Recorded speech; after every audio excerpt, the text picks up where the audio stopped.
Welcome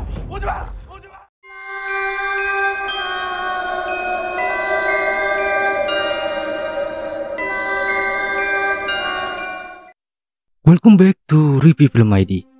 Di video kali ini kita akan menceritakan alur cerita film zombie Kingdom Ashin of the North, dan akan mengupas tuntas sosok Ashin itu sendiri, tokoh misterius yang tampil di ending season 2 episode ke-6.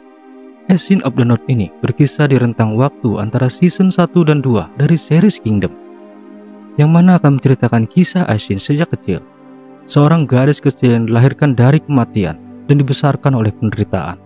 Bagaimana setiap helaan napasnya adalah sebuah denting nada penyesalan. Kingdom Ashin of the North. Pasca perang besar antara Joseon dengan Jepang membuat Joseon Selatan porak-poranda hingga berakibat melemahnya kekuatan militer mereka.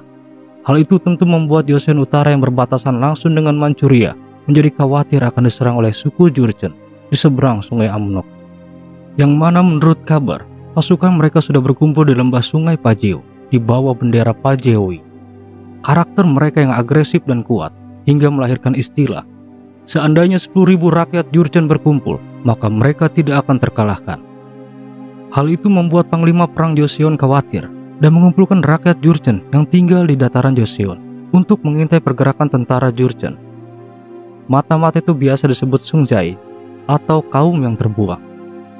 Shin pun berpindah di hutan larangan Peasagun. Terlihat seekor rusa memakan tanaman pembangkit. Seketika itu juga sang rusa terjatuh dan berubah menjadi zombie. Naluri membunuhnya yang kuat hingga tak segan menyerang harimau. Tentu rusa itu bukan tandingan sang Raja Rimba. Walaupun mati, rusa itu sempat menggigit harimau hingga terluka. Di benteng Manpo terlihat iringan tentara Komandan Chupajin mulai keluar benteng, di mana menurut rumor yang beredar, seorang monster telah membantai 15 anggota suku Pajewi di hutan larangan Peasagun. Ternyata kedatangan Komandan Chupajin yang bernama Minchirok ke hutan Peasagun adalah untuk melihat 15 anggota Pajewi yang ditemukan dalam keadaan mati mengenaskan. Di salah satu mayat itu ditemukan sebuah benda yang membuat Minchirok tertegun. Shin pun berpindah di desa perbatasan. Terlihat pria yang bernama Tahap sedang memotong B2 untuk seorang pelayan bangsawan. Tak lama daging B2 pun siap untuk dibawa. Akan tetapi ketika akan pergi, pelayan pria itu pun tergelincir. Namun Tahap menahan keranjang pria itu agar tidak terjatuh. Akibat tindakannya itu, Tahap diludahi dan daging yang disentuhnya dibuang di hadapannya. Begitu hinanya status kaum terbuang hingga diperlakukan seperti itu. Daging itu pun diambil dan akhirnya dibagikan untuk seluruh keluarganya. Tak lama berselang terlihat Ashin datang sambil mengendap. Tahap tahu jika putrinya baru saja dari hutan Peasagun. Ayahnya kembali mengingatkan akan bahaya dari hutan itu. Namun Ashin beralasan bahwa dirinya menemukan tanaman yang dapat membangkitkan orang yang telah mati. Ashin begitu ingin mengobati ibunya yang sakit keras. Akan tetapi Tahap tidak mau Ashin harus dihukum karena telah ke hutan Peasagun. Di tengah pembicaraan mereka, terlihat iringan Minchirok datang mendekat. Kedatangannya ke perbatasan adalah memberikan misi kepada Tahap selaku kepala suku dan mata-mata Joseon. Dia menginginkan Tahap menyebarkan isu kematian 15 anggota Pajewi disebabkan oleh serangan harimau. Hal itu dilakukan untuk menghindari perang dengan Pajewi. Tentu Tahap menerima tugasnya itu. Shin berpindah di mana Minchirok kembali ke camp militer. Bawahannya mengatakan bahwa 15 mayat Pajewi telah diperiksa. Mereka memang telah diserang oleh hewan buas, namun mereka mati bukan karena itu, melainkan oleh manusia. Akhirnya Minchirok memerintahkan agar semua mayat itu dibakar. Namun tanpa dia ketahui, kepala suku Pajewi, Aidagam bersama bawahannya melihat kepulan asap itu dari seberang sungai Amnok. Minchirok lalu pergi menuju kediaman komisaris militer, yang ternyata dia adalah putra dari Perdana Menteri Cho Hakju, Cho Bom-il, yang tengah diasingkan karena telah melarikan diri ketika perang dengan Jepang. Minchirok tahu bahwa pelaku pembunuh itu adalah Bom-il, yang mana sebelumnya Bom-il berburu di hutan Peasagun. Hal itu juga diperkuat dengan ornamen yang ditemukan di salah satu mayat, yang sama dengan ornamen yang digunakan oleh Bom-il. Sebelum pergi, Minchirok meminta agar putra Perdana Menteri itu menjaga sikapnya atau dia akan memastikan seluruh klan Haiwon akan mati. Bom-il tak terima penghinaan itu dan hampir menebas kepala Minchirok. Di tempat lain, Tahap mulai bersiap menjalankan tugasnya menuju Pajewi. Walaupun sempat dilarang oleh Ashin, Tahap berharap dengan menjalankan tugas ini, Joseon memberikan jabatan untuk dia dan sukunya, agar keluarga mereka dapat hidup lebih baik. Keesokan harinya, Tahap dengan lihai menyebarkan isu tentang hutan Peasagun kepada rakyat Pajewi. Dia juga mengatakan bahwa telah jatuh korban di sana, yaitu 15 orang Pajewi yang mati diterkam oleh harimau. Namun salah satu dari rakyat Pajewi mulai mendekatinya. Seraya tersenyum, dia mengatakan jika kau berbohong, maka kau akan mati. Di tempat lain, Minchirok mulai berburu harimau guna memperkuat rumor kematian 15 anggota suku Pajewi. Namun tanpa disangka, tentara Pajewi menyelinap dan menyamar menjadi masyarakat yang ikut berburu. Hingga akhirnya Minchirok menemukan jejak harimau. Akan tetapi ada keanehan di sini. Jejak harimau itu malah mendekati para pemburu. Sedangkan seharusnya harimau menghindari keramaian. Shin berpindah di mana kesehatan Ibu Asin kini kian memburuk dan mengharuskan mereka memanggil tabib. Namun Asin tahu tidak akan ada satu orang tabib pun yang akan datang ke suku mereka. Asin meminta semuanya untuk menunggunya. Dia akhirnya kembali ke hutan Peasagun, seraya melihat gambar di dinding gua bahwa tanaman pembangkit dapat menghidupkan orang yang telah mati. Namun ada harga yang harus dibayar. Asin kecil yakin tanaman itu dapat menyembuhkan ibunya yang sakit. Dia pun lalu memetiknya. Kembali ke Minchirok, pemburu yang terus mengeluarkan suara berisik akhirnya terdiam ketika mereka mendengar suara harimau di balik semak. Seketika itu juga harimau zombie itu mulai menyerang. Minchirok yang mendengar teriakan lalu mulai berlari. Ketika sampai, dia menemukan mayat pemburu harimau yang telah mati. Dan ada salah satu pemburu yang sekarat. Pemburu itu mengatakan bahwa itu bukan harimau, melainkan monster. Mengetahui hal itu, Minchirok memerintahkan agar pemburu yang lain untuk mundur. Namun tidak bagi tentara Pajewi, mereka malah berlari ke dalam hutan. Minchirok yang mengejar jejak harimau akhirnya sampai di padang ilalang. Terlihat di sudut lain tentara Pajewi ikut berlari memburu harimau itu. Aksi saling buru pun terjadi. Namun harimau zombie itu malah membunuh satu persatu dari mereka. Hingga akhirnya salah satu tentara Pajewi yang diserang akhirnya diselamatkan oleh Minchirok.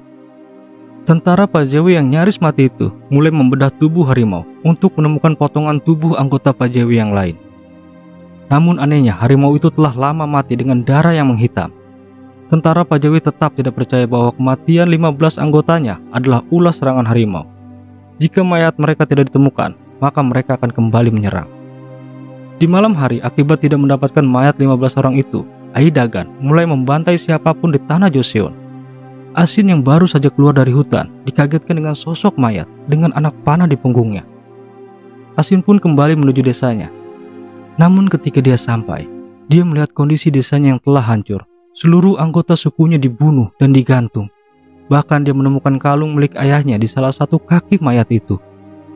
Inilah awal mula kisah menyedihkan Asin. Asin yang kini tinggal sebatang kara terus berjalan. Dengan jiwa yang hancur, Asin yang sendirian akhirnya datang ke Minchirok. Seraya memohon agar Joseon mau membalaskan kematian ayah dan keluarganya.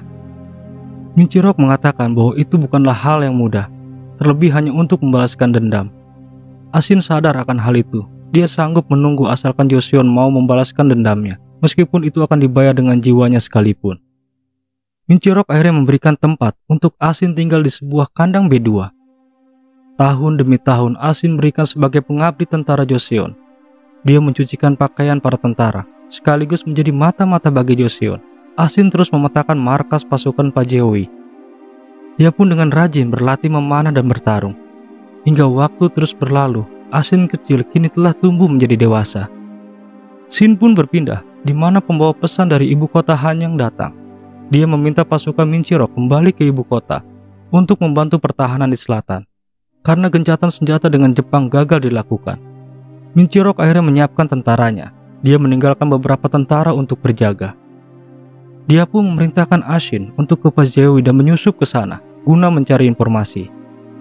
Asin dengan segera bergerak dan menyusup ke markas Pajewi.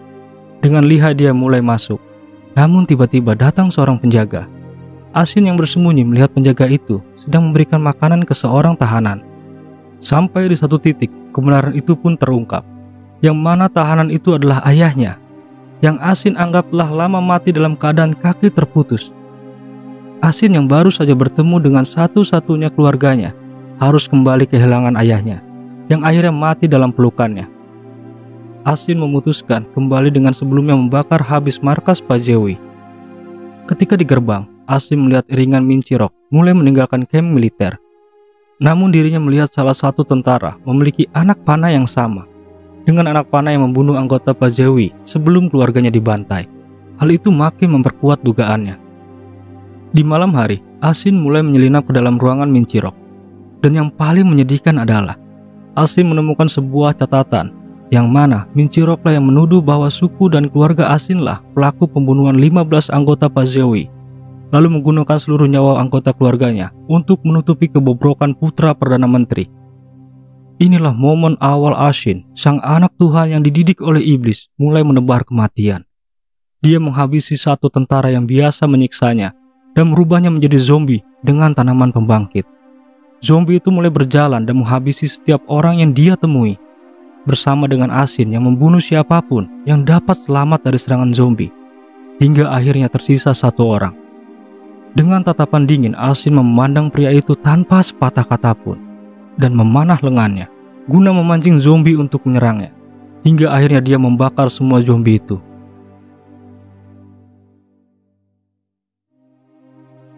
Di keesokan harinya, Asin kembali ke kandang. Dia membawa satu orang yang sengaja dia sisakan. Asin berjalan menuju desanya yang indah, bertemu dengan keluarganya yang tersenyum untuknya. Namun itu hanyalah hayalan Asin. Terlihat seluruh keluarganya kini telah menjadi zombie. Nampaknya Asin membangkitkan mereka menjadi zombie dan merantainya. Asin mulai membawa tentara yang tadi dia bawa untuk dimakan oleh keluarganya. Sin berpindah di perbatasan Yuiju, di mana Asin menemui tabib Li dan menyerahkan tanaman pembangkit beserta cara membangkitkan orang yang telah mati untuk menjadi zombie. Di akhir, Asin menghadang tentara Aidagan dan melebarkan busurnya. Akankah Asin menjadi tokoh antagonis setelah kematian Perdana Menteri Chohakjo dan Ibu Ratu? Inilah misteri yang terbawa dalam gelapnya sequel Kingdom Ashin of the North. Saya Ripi Filmaidi mengucapkan terima kasih dan sampai jumpa.